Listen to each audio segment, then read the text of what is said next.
बिस्मिल्लाहिर्रहमानिर्रहीम। Dear students, अस्सलाम वालेकुम। जैसे कि PSY 513 का GDB ओपन हुआ है और इसका जो सलूशन है इसी वीडियो में मैं बताऊंगा। और ये जो GDBs होते हैं ये आमतौर पर ज़रूरी नहीं है कि आप साइकोलॉजिस्ट की कम्युनिटी की तरफ से जो सलूशंस दिए गए हैं GDB के स्पेशली उनको आपको जो है वो चेंजिंग करके अपलोड कर लें। एक्चुअल में ना GDB होता है, सबसे पहली बात यह है कि GDB जो होता है ना वो आमतौर पर स्टूडेंट्स की आपस में डिस्कशंस रखी जाती है। एक टॉपिक जो है वो टीचर रखता है ताकि स्टूडेंट्स उस टॉपिक को रेडी करें, स्पीच रेडी करें, डिस्कशंस को रेडी करें और अपनी अपनी जो ऑब्जर्वेशंस है, परसेप्शंस है, नॉलेज एक्नॉलेजमेंट है या फिर जो कुछ जहाँ से उन्होंने सोर्स ऑफ इंफॉर्मेशन स्टूडेंट्स ने गेन किया और फिर गेन करने के बाद एक स्पीच दी है, डिस्कशंस दी है और जिसके आर्गूमेंट्स और एग्जांपल्स और थीसिस या रिसर्च बेसिस पे ज़्यादा स्ट्रॉन्ग थी स्पीच या डिस्कशन, उसके बाद भी टीचर जो है वो डिसाइड करता है और फिर आपको नंबर दे देता है। तो ये जो GDB है ना वो इसी तरह काम करता है। और अब ज़रूरी नहीं है कि जैसे कि असाइनमेंट वाला जो हिस्सा होता है कुछ ऐसी चीज़ें होती हैं जो सेम रहती हैं, जैसे कि आइडेंटिफिकेशन अक्सर जो सिनेरियो दे दिया जाता है और कहा जाता है कि इसकी आइडेंटिफिकेशंस करें तो वो तो सेम रहती है, लेकिन जस्टिफिकेशंस और रैशनल्स जो होती हैं वो अपनी वर्डिंग में आपने बयान करनी होती है। तो सेम इसी तरह जो GDBs है इसको आपने अपनी वर्डिंग में अपनी जो नॉलेज है, अपनी जो स्किल्स है, एबिलिटी है, कहाँ से आपने सही वाला जो है वो सोर्स ऑफ इंफॉर्मेशन इकट्ठा किया है जिसकी बेस पर आप डिस्कशन कर रहे हैं, बात कर रहे हैं, तज्जिया कर रहे हैं, एनालिसिस कर रहे हैं, तो उस बेस पे जो है वो आपने GDB अपना रेडी करना होता है। तो मैंने आमतौर पर जो GDB का जो आंसर कुछ इस तरह से डिफाइन किया है इसको लेकर फोरेंसिक साइकोलॉजी का जो PSY 513 का GDB जो ओपन हुआ वो ये कि इसके क्वेश्चंस को पहले मैं आपसे डिस्कस कर लेता हूँ। इसमें पूछा गया है कि क्या आप एग्री करते हैं कि पर्सनैलिटी की जो इन्वेंटरीज हैं जैसे कि MMPI और CPI और PAI ये जो है वो डायग्नोजिंग पर्सनैलिटी डिसऑर्डर्स के लिए इफ़ेक्टिव है। आपने अपना जो आंसर है वो सपोर्ट करना है डिस्कशंस के साथ एक रिस्पॉन्स बेसिस पर जो एक्यूरेट हो आपकी एग्जांपल के मुताबिक, ठीक है। तो आंसर मैंने कुछ इस तरह से लिखा है कि जी हाँ, मैं इस बात से मुतफिक हूँ कि MMPI मतलब कि Minnesota Multiphasic Personality Inventory, Minnesota Multiphasic Personality Inventory जो है ना वो, और CPI मतलब कि कैलिफोर्निया साइकोलॉजी इन्वेंट्री, ठीक है। कैलिफोर्निया एक शहर भी है। तो MMPI का जो एब्रीवेशन है वो मिनेसोटा मल्टीफेसिक पर्सनैलिटी इन्वेंट्री और और CPI का कैलिफोर्निया पर्सनैलिटी इन्वेंट्री है। और जैसे ये पर्सनैलिटी इन्वेंट्री से ना शख्सियात को ना डिसऑर्डर जो शख्सियात के डिसऑर्डर्स हैं मतलब कि पर्सनैलिटी के डिसऑर्डर्स को ना जायज़ा लेने के लिए काफ़ी जो है वो मुफीद और इफ़ेक्टिव टूल्स भी हैं।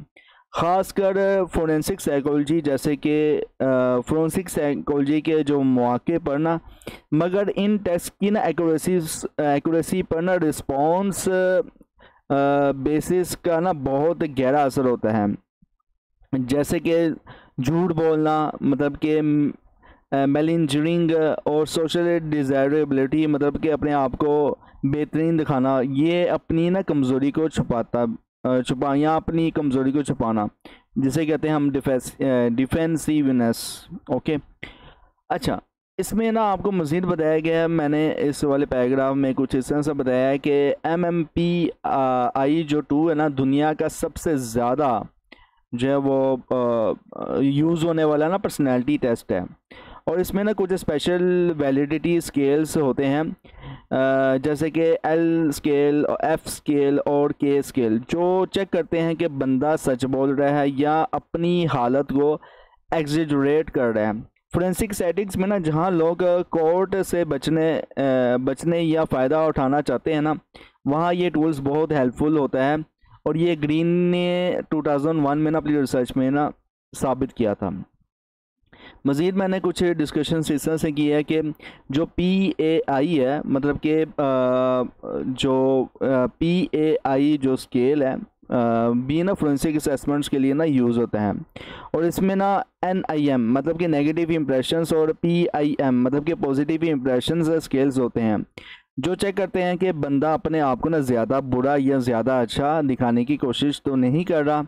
और ये चीज़ ना उन केसेस में ज़रूरी होती है जहाँ कोई बंदा झूठ मूठ का ना मेंटल इलनेस का ना बहाना बनाकर कोर्ट में ना बचने की कोशिश करता है। और ये मोरे ने 1991 में ना अपनी रिसर्च में आइडेंटिफाई किया था। मज़ीद ये कि जो CPI है ये हलाना के पर्सनैलिटी समझने में ना मदद करता है, मगर क्लिनिकल डिसऑर्डर डायग्नोस करने के लिए ना MMPI, ठीक है, और यहाँ PAI जैसे ना पावरफुल टूल्स होते हैं। और मज़ीद मैंने बताया है, लेकिन इन टेस्ट में ना कुछ लिमिटेशंस भी हैं। अगर कोई शख्स ज़्यादा इंटेलिजेंस हो या किसी लॉयर से ना मशवरा करके आए, तो वो इन क्वेश्चंस के थ्रू ना सिस्टम्स को ना मैनिपुलेट कर सकता है। जैसे कि चाइल्ड कस्टडी केसेस में माँ या बाप अपने सिम्टम्स छुपा कर ना इमोशनली स्टेबल दिखाने की कोशिश करते हैं। ऐसे केसेस में ना सिर्फ टेस्ट पर भरोसा नहीं करना चाहिए, इंटरव्यू और बिहेवियर ऑब्जर्वेशंस भी ज़रूरी होता है। और ये 2003 में ना रॉजर्स ने अपनी रिसर्च में कहा था। अच्छा, मज़ीद मैंने कहा है कि साथ ही साथ ना कल्चर और एजुकेशन लेवल भी ना टेस्ट का जवाब को अफेक्ट करते हैं। अगर बंदा क्वेश्चन से ठीक से नहीं समझा या समझे तो गलत रिजल्ट आ सकते हैं। एट द लास्ट मैंने कुछ इस तरह से कंक्लूजन दिया है कि अपनी डिस्कशंस को, अब ज़ाहिर सी बात है कि जब आप स्पीच दे रहे होते हैं या डिस्कशंस कर रहे होते हैं तो उसका एक निचोड़ भी होना चाहिए कि आपका मौक़िफ़ क्या था। तो मेरी अपनी डिस्कशंस का मौक़िफ़ ये था कि कहने को MMPI और PAI जैसे टूल्स फोरेंसिक साइकोलॉजी में ना रिलायबल और साइंस बेस्ड टूल्स हैं, लेकिन इनका फ़ायदा तभी ही होता है जब साइकोलॉजिस्ट इनका यूज़ वैलिडिटी स्केल्स, इंटरव्यूज़ और ऑब्जर्वेशंस और सोर्सेस के साथ मिलकर करें। सिर्फ एक टेस्ट पर भरोसा नहीं करना चाहिए, मल्टी मेथड अप्रोच बेस्ट होते हैं। ओके, तो ये था GDB का सलूशन। कैसा लगा कमेंट्स में लाजमी बताएं। अगर आप ये GDB डाउनलोड करना चाहते हैं तो इसके लिए सबसे पहले आपने साइकोलॉजिस्ट कम्युनिटी की वेबसाइट में जाना है। और ये जैसे कि मैंने ऑलरेडी वेबसाइट विज़िट की हुई है अपनी साइकोलॉजिस्ट कम्युनिटी की, तो इसे साइकोलॉजिस्ट कम्युनिटी की वेबसाइट में जाने के बाद आपने निशियस लाइब्रेरी विज़िट करना है। मोबाइल पे आपको कुछ इस तरह से दिखेगा निशियस लाइब्रेरी। यहाँ पे इसको मैं ऐसा करूँगा तो मोबाइल पे इस तरह से इंटरफेरेंस आपको दिखेगा। तो यहाँ पे आपने क्लिक करना है और यहाँ पे निशियस लाइब्रेरी पे क्लिक कर देना है। और निशियस लाइब्रेरी पे क्लिक करने के बाद जो है वो आपने जैसे ही इंटरफेरेंस ओपन होगा, हो जाए ओके। अभी तो मैंने अपलोड नहीं किया, लेकिन जैसे ही मैं अपलोड करूँगा तो यहाँ पे PSY 513 GDB आपने टाइप करना है, PSY 513 GDB, और सर्च पे क्लिक कर देना है। जैसे सर्च पे क्लिक करेंगे तो यहाँ पे आपको रिज़ल्ट शो हो जाएगा। जैसे कि मैंने PSY 512 का भी रिसेंटली GDB जो है वो अपलोड किया है, तो PSY 512 में टाइप किया तो ये देखें कि इसने क्या सर्च जो है वो सक्सेसफुल हो गई है, क्योंकि जो GDB है उसकी जो लास्ट डेट है वो 17 जून है, वो भी हो गया। मैंने ओके कर दिया तो यहाँ से मैं डाउनलोड कर सकता हूँ, वीडियो भी वॉच आउट कर सकता हूँ।